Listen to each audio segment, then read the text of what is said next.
અને એનો એક દીકરો હતો કાત્ય. એ કાત્યને એના ગોત્રમાં વિશ્વ પ્રસિદ્ધ મહર્ષિ કાત્યાયન થયા. અને એ કાત્યાયને માં પરા અંબાની ઉપાસના કરી અને એની એક જ ઈચ્છા હતી કે માની ઉપાસના દ્વારા હું મારા ઘરે એક દીકરીની પ્રાપ્તિ કરું. પ્રાયઃ લોકો સંસારમાં માની ઉપાસના પુત્ર પ્રાપ્તિ માટે કરે છે, પણ કાત્યાયન ઋષિએ પોતાના ઘરે એક દીકરી જન્મે એના માટે માં જગદંબાની ઉપાસના કરી અને માં જગદંબાએ એની પ્રાર્થનાનો સ્વીકાર કર્યો. અને એ જે કાત્યાયન ઋષિને ત્યાં માતાજી પધાર્યા અને એનું સંપન્ન કરી, એનો મનોરથ પૂરો કર્યો, એટલે એ માનું નામ થયું છે કાત્યાયની. તો એ કાત્યાયની માની આજે પૂજા છે.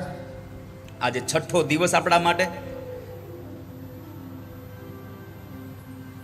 મને ખબર આમ કથાનું બધું નક્કી થઈ ગયું ને પછી મને સ્મૃતિ થઈ કે આ વખતે તો 10 નોરતા છે. આ પહેલેથી થયું હોત ને તો હું 10 દિવસની કથા રાખતા.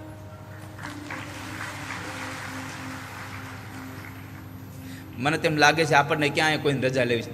10 દિવસની કરી નાખી છે હું ગિરીશભાઈ, 10 દિવસની કરી નાખીએ એટલે કામ પતી જાય. એટલે મારે એક દિવસની એમને બેસવું નહીં ને. એને દર્શન 10 દિવસની કરી નાખીએ એટલે મારે ઉપાધિ નહીં, તમારે ઉપાધિ નહીં. હકા તને કઈ વાંધો નથી ને? તને કઈ વાંધો જ નથી. તારે શું કઈ વાંધો હોય? સવારમાં ઓપરેટિંગ કરીને વહી જવું, સાંજે આવવું નહીં, તારે વાંધો શું હોય? દસના દિવસે આસો કૃષ્ણ ચતુર્દશી માં પ્રગટ થયા છે. અને ઈ માં જ્યારે રમતા હશે, આમ તમે આમ કલ્પના તો કરો કે આ સમાજની, આ સંસારની કૌમાર અવસ્થામાં રહેલી કોઈ દીકરી પોતાના ભાવાવેશમાં સરસ મજાના શૃંગાર કરીને ઈ જ્યારે ગરબે રમે તો આપણને જોવું ગમે. તો જે દિવસે માં બધી ભેગી થઈને ગરબે રમતી છે બધા ડુંગરાઓમાંથી ઉતરીને, ત્યારે એ ચાચરનો ચોક લાગતો કેવો હશે? તમે કલ્પના કરો ખાલી.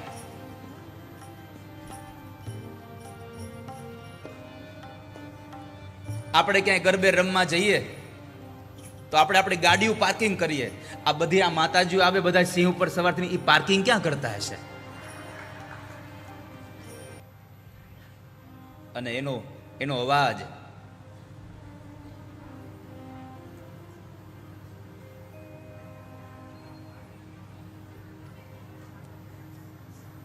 ચૌદ લોકમાં ગાજે છે.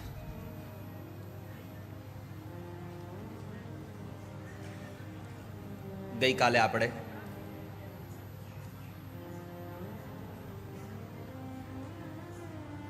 માં જગદંબાની એ યાત્રામાં આપણે સૌ કૃષ્ણ પ્રાગટ્યમાં ગયા.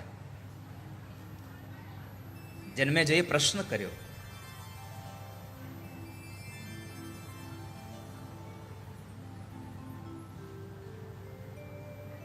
બાપજી, આપ કહો છો કે કૃષ્ણએ અંબાનો યજ્ઞ કર્યો, શા માટે? શું કામ અંબાનો યજ્ઞ કર્યો?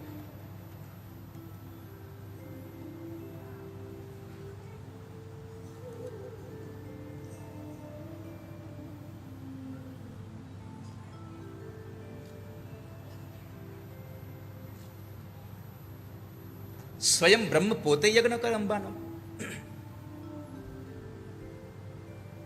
મને કૃષ્ણની કથા સંભળાવો ને. ભગવાન વ્યાસે જન્મે જઈને કૃષ્ણ કથા સંભળાવે. પરમાત્માનું પ્રાગટ્ય થયું ત્યાં સુધી આપણે ગઈકાલે ગયા હતા.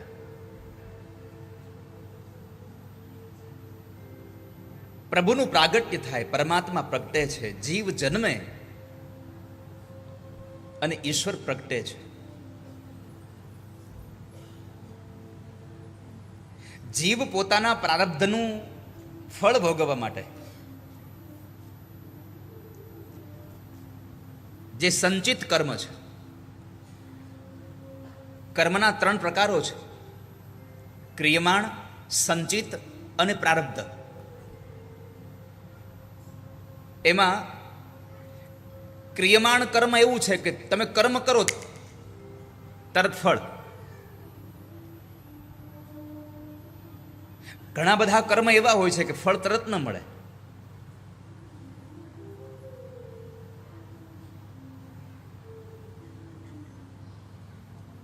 આંબો વાવો અને તરત તમને એમાંથી કેરી ન મળે, એના માટે તમારે 5 વર્ષ રાહ જોવી પડે, પછી ફળ મળે.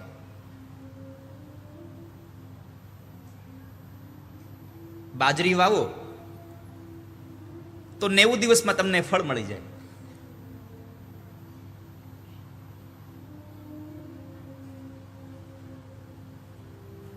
તો ક્રિયમાણ કર્મ એવું છે કે જે તરત જ ફળ મળે. દાખલા તરીકે તમને તરસ લાગે, પાણી પીધું. પાણી પીવું એ તમારું કર્મ છે, પણ તમારી તરસ छिपाई ગઈ એ તમારા કર્મનું ફળ છે. જે કામ કરો ને તરત તમને ફળ મળી જાય એ ક્રિયમાણ છે. પણ ઘણા બધા ક્રિયમાણ એવા હોય છે કે જે અત્યારે ને ફળે, એ સંચિતમાં જમા થતું જાય અને પછી સંચિતમાં જમા થયેલું કર્મ તમારું પ્રારબ્ધમાં તમને ભોગવાવે.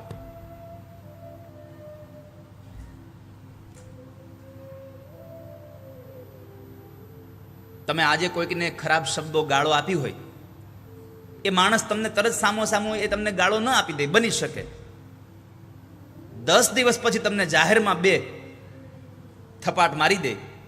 સમજવાનું, આ મારું સંચિત કર્મ જે જમા થયું હતું એનું ફળ મળ્યું મને આજે.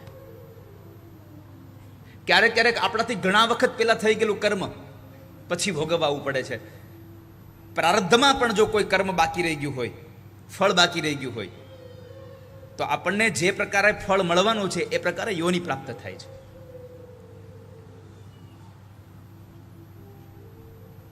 મનુષ્યને જો જીવન જીવતા આવડે તો આ પૃથ્વી જ આપણા માટે સ્વર્ગ છે.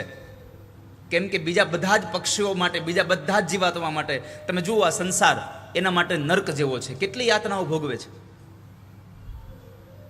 કેટલું ભોગવે. તો ક્રિયમાણ, સંચિત અને પ્રારબ્ધ. તો જીવાત્મા પોતાના કર્મનું ફળ ભોગવવા માટે આ સંસારમાં આવે છે. અને પરમાત્મા તો निज इच्छा निर्मित तनु माया गुण गोपार. अपनी इच्छा से ही परमात्मा आते हैं. प्रभु को आने में किसी की परवानगी नहीं लेनी पड़ती, किसी की भी इजाजत नहीं चाहिए. वो तो केवल ही अपनी इच्छाओं से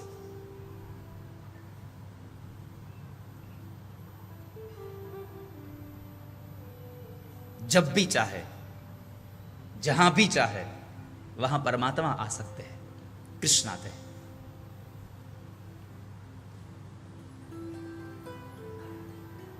પરમાત્માનું પ્રાગટ્ય થયું શા માટે?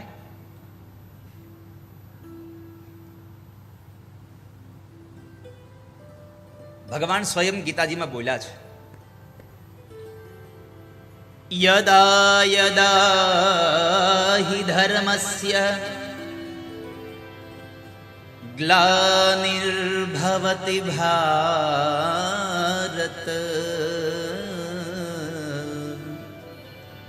અભ્યુત્થાનમ ધર્મસ્ય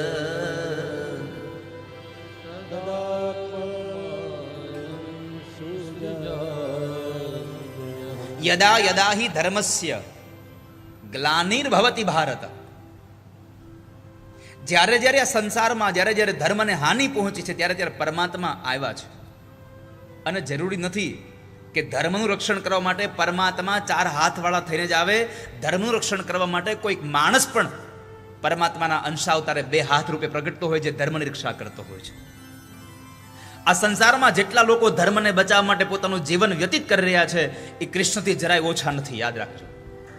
જે લોકો પોતાનું જીવન ધર્મને બચાવવા માટે કરી રહ્યા છે અને ધર્મને હાનિ પહોંચાડનારા છે એ મહિષાસુરથી જરાય ઓછા નથી, એ યાદ રાખજો. ધર્મના નામે ઢોંગ ન કરશો ક્યારે.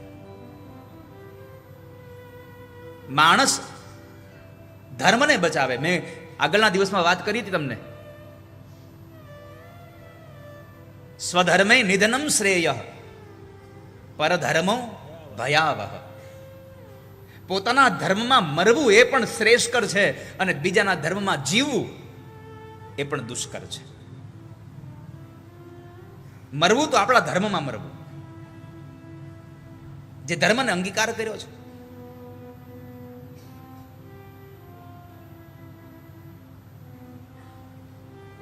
ઘણી વખત લોકો મને પૂછે,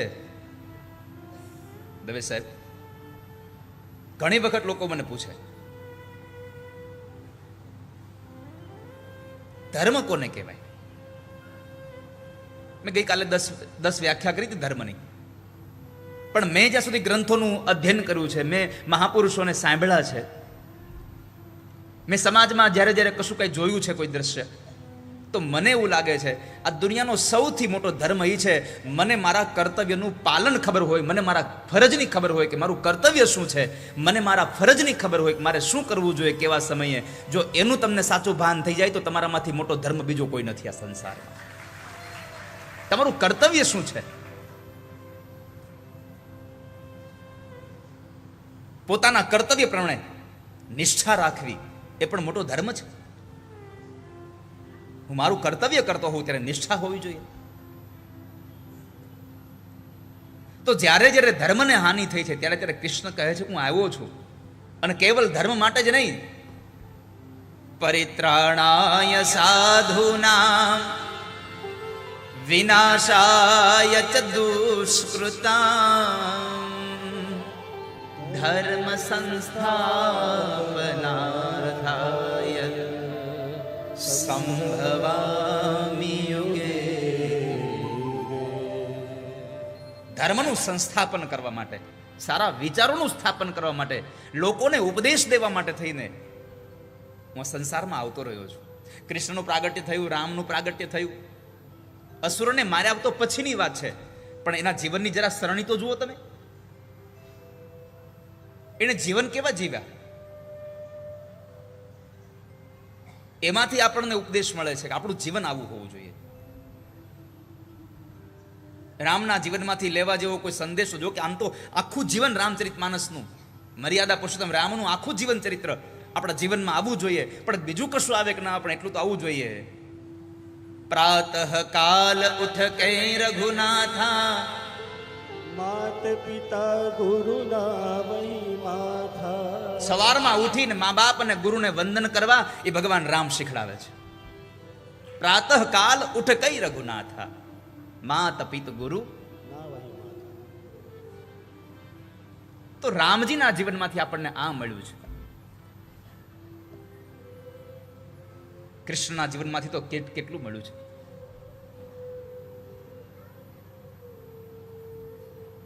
સુદામા આવે છે અને એ સુદામા પરમાત્માને મળવા આવે તો ભગવાન દોડીને લેવા જાય છે. પરમાત્માએ બતાવ્યું છે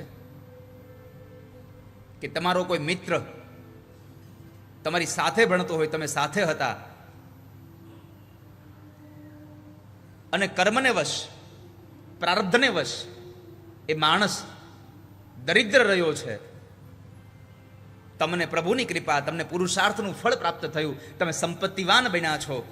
તો પણ જ્યારે પણ તમારો બાળપણનો મિત્ર તમને મળવા આવે, કોઈ દરિદ્ર માણસ તમને મળવા આવે, તો એની સાથે એવો વ્યવહાર કરજો કે તમારી પાસે આવીને એ રાજી થઈને જવો જોઈએ અહીંયાથી. કૃષ્ણ આ સમજાવે છે. કૃષ્ણ સમજાવે છે કે તમારી તવંગર, તમારી ઊંચાઈ ગમે તેટલી થઈ જાય, તમારું ઊંચાઈનું એ મસ્તક આકાશને આંબી જાય, બહુ સારી વાત છે. પણ તમારી નમ્રતાના, તમારી સહજતાના, તમારી સરળતાના પગ આ જમીનથી જુદા ન થઈ જાય, એ ભગવાન કૃષ્ણ શીખડાવે છે. આપણી ગાડીને જ્યારે ડ્રાઈવર ચલાવે, પછી ડ્રાઈવર એકાદ દિવસ ન હોય એટલે આપણે ક્યાંક જવાનું બંધ રાખીએ, ઘરમાં પુરાઈ જઈએ. આપણે ફોન કરીને કહીએ આવો ને બેસવા, તો કે આજે ડ્રાઈવર નથી આવ્યો. પોતાની કાર પોતે ન ચલાવી શકે. શું કામે? થોડી સંપત્તિ થઈ ગઈ. કૃષ્ણ સમજાવે છે, આખી દુનિયામાં માલિક થયા પછી પણ સમય આવ્યો ને તો અર્જુનનો રથ મેં ચલાવી લીધો હતો. સહજતા કેટલી, નમ્રતા કેટલી. આ કથાઓ તમને કોઈને સાધુ કરવા માટે નથી આવી. આ કથા તમને ખાલી જીવનમાં તમારી સરળતા આપે એટલા માટે કથા તમને શીખડાવી રહી છે. બધું તમને કોઈને સાધુ કરવા નથી આવી કે તમે અહીંયાથી કથામાંથી નીકળો સીધા જુનાગઢના ગુફામાં વયા જાઓ. એના માટે છે જ નહીં. અને અમને ભરોસો હોય છે કે તમે જાશો નહીં. આ તો સ્મશાન વૈરાગ્ય છે. સ્મશાન વૈરાગ્ય છે. સ્મશાનમાં આપણે બેઠા હોઈએ અને કોઈનું આપણા સગા સંબંધી મિત્રની જ્યારે ચિતામાં આમ આમ શબ બળતું હોય, આપણે શું કહીએ?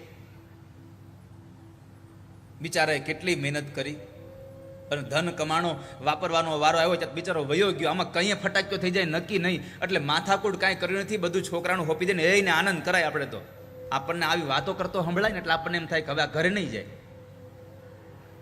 અહીંયાથી સીધો જ હવે ઉપડશે સંન્યાસમાં. પણ જેવો ગામના પાદરમાં આવી અને પેલી ડંકી નીચે નાહી લે એટલે પાછો હતો એવો ને એવો બધો વૈરાગી ધોવાઈ જાય. ઘણા ઘણાને આવો વૈરાગ્ય લાગી જાય. કંટાળીને વૈરાગ્ય લાગે ને એ કઈ કામનું નહીં. ચારે બાજુથી થાકી જાય ને પછી એમ કે હવે મારે સાધુ થઈ જવું છે, એ કામનું નહીં. ચારેય બાજુથી તમને પ્રસન્નતા હોય અને છતાં તમને એમ થાય કે મારા સંસારમાં નહીં, મારે તો સંન્યાસ ભોગવવો છે, એ સાચો સંન્યાસ છે.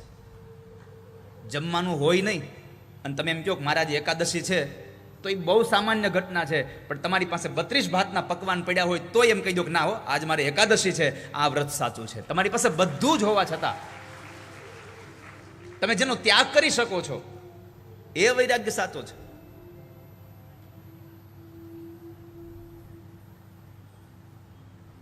તો આપણો ધર્મ એ છે આપણા કર્તવ્યનું પાલન. મારું કર્તવ્ય શું છે? ભગવાનની ભક્તિ કરતા પણ પહેલા મા બાપની સેવા કરશો તો સુખી થશો. દેવર્ષિ નારદના પૂર્વજન્મની કથા જુઓ તમે.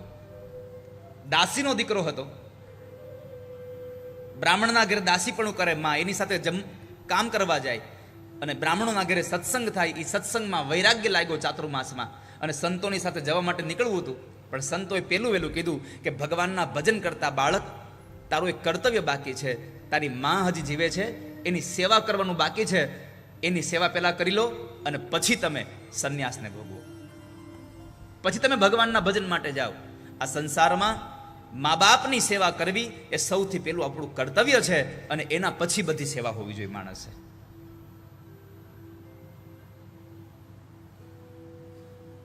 આપણા મા બાપ રાજી કેમ થાય?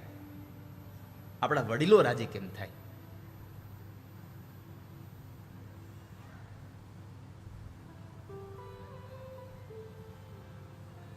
આપણા પૂર્વજો રાજી કેમ થાય? એના માટેના પ્રયત્નો કરવા જોઈએ. તમે સારું કામ કરશો ને તો તમારા મા બાપ રાજી થશે. પણ તમે જ્યારે ખરાબ કોઈ કામ કરશો ને ત્યારે તમારા પિતૃઓ દુઃખી થશે. આ સંસારમાં પિતૃઓ દુઃખી ન થાય, આપણા વડીલો દુઃખી ન થાય, કમસે કમ એના માટે તો આપણે કોઈનું સારું ન કરી શકીએ પણ કમસે કમ ક્યારે કોઈનું ખરાબ ન કરીએ આ દુનિયામાં.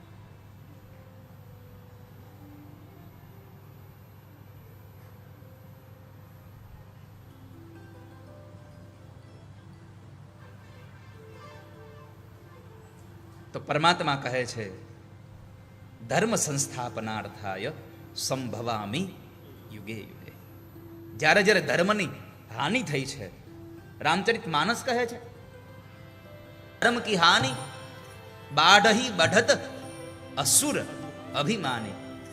જ્યારે જ્યારે અસુરો વધ્યા છે, અસુરોમાં એવું જરૂર નથી કે રાક્ષસોના માથા પર શિંગડા ઉગે, એને પૂંછડું હોય, એને 2-4 હાથ વધારે આપ્યા હોય, એનું મોઢું અવળું આપ્યું હોય, આવું કાંઈ ન હોય. ખાલી જેની વૃત્તિ બગડી છે, જેની વૃત્તિ આસુરી થઈ છે, એ વૃત્તિઓને મારવા માટે કૃષ્ણનું પ્રાગટ્ય થાય છે, એના માટે પરમાત્મા આવે છે.